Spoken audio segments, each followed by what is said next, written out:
నేతదాన ప్రచార పక్షోత్సవాలు ముగించుకొని స్వేచ్ఛ వలయ బ్యాంకు ఈ నెల 25వ తారీఖు నుంచి అంటే ఆగస్టు 25వ తారీఖు నుంచి సెప్టెంబర్ 8వ తారీఖు వరకు రకరకాల నేతదాన అవగాహన కార్యక్రమం చేపడుతుంది. ఈ సందర్భంలో నేతదానం అవగాహన కలిగించడం కోసం రకరకాల ఉపన్యాసాలు ఏర్పాటు చేయడం జరిగింది. నేతదానం అవసరం చాలా ఉంది. నేతదానం అనేది మహోన్నతమైన దానం. ఎందుకంటే ఒక జీవితాన్నే మార్చేస్తుంది. అది ఒక జీవితంలో వెలుగు నింపుతుంది. మన భారతదేశంలో ఒక చనిపోయిన వాళ్ళు కళ్ళు దానం చేసినట్లయితే ఆ కళ్ళతో చూపు వచ్చేవాళ్ళు దాదాపు 20 లక్షల మంది పైగా ఉన్నారు. 20 లక్షల మంది ఉన్నారు. ఇంత ఉన్నప్పుడు కూడా నేత్రాలు దానం చేసేవాళ్ళు లేరు. భారతదేశంలో ఏటా 1 కోటి మంది మరణిస్తున్నారు.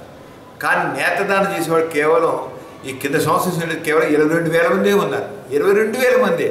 ఎక్కడ 1 కోటి మంది మరణాలు, ఎక్కడ 22,000? అంటే 20 లక్షల మంది దాని సగం మంది చిన్నారులు. అంచేత మరణించిన తర్వాత ఎలానా మన కళ్ళు బుగ్గిపాలుగా అవుతాయి, మట్టిపాలు అవుతాయి.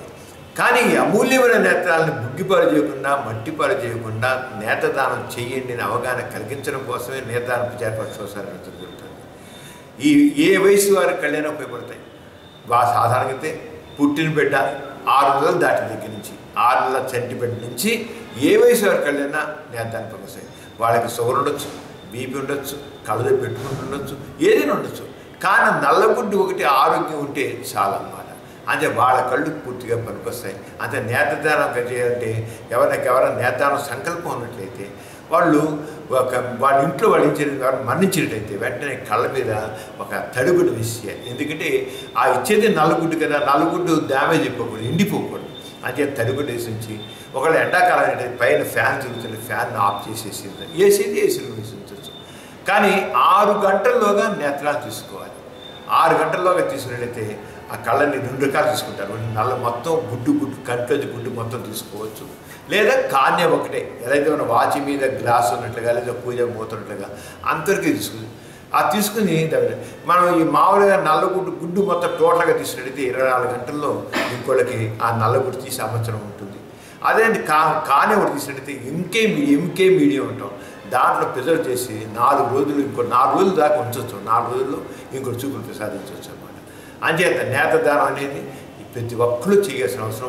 వాళ్ళ నేత్రదానాన్ని మనుషుల యొక్క మానవత్వాన్ని తెలియజేస్తుంది. ఆ మనుషుల మధ్యత ప్రతి ఒక్కరి చివరి కొరకు ఏం కావాలంటే నేత్రదానం కావాలి. ఎందుకంటే ఎలా అయినా చనిపోయిన తర్వాత ఆ కళ్ళని బుగ్గిపాలు చేయడం, మట్టిపాలు చేయడమే.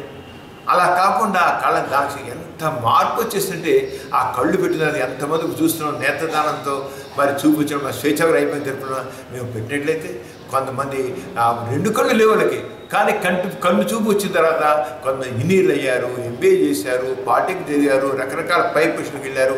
కొంతమంది గొప్ప మంచి టైలర్స్ అయ్యారు. ఎంత చక్కనంటే ఐసైట్ ఎంత గొప్ప టైలర్ ఎంత తిరుగుతున్నా అంటే ఐసైట్ అనేది. అంచేత నేత్రదానం అనేది ప్రతి ఒక్కరి యొక్క చివరి కోరిక కావాలి. ప్రతి ఒక్కరూ తప్పకుండా చేయాలి. వాళ్ళు మానవత్వం తెలియజేయాలి. అంచేత ఈ నేత్రదాన ప్రచార పక్షోత్సవ సందర్భంలో ఈ నేత్రదాన అవగాహన కార్యక్రమం నిర్వహించడం చాలా సంతోషకర విషయం.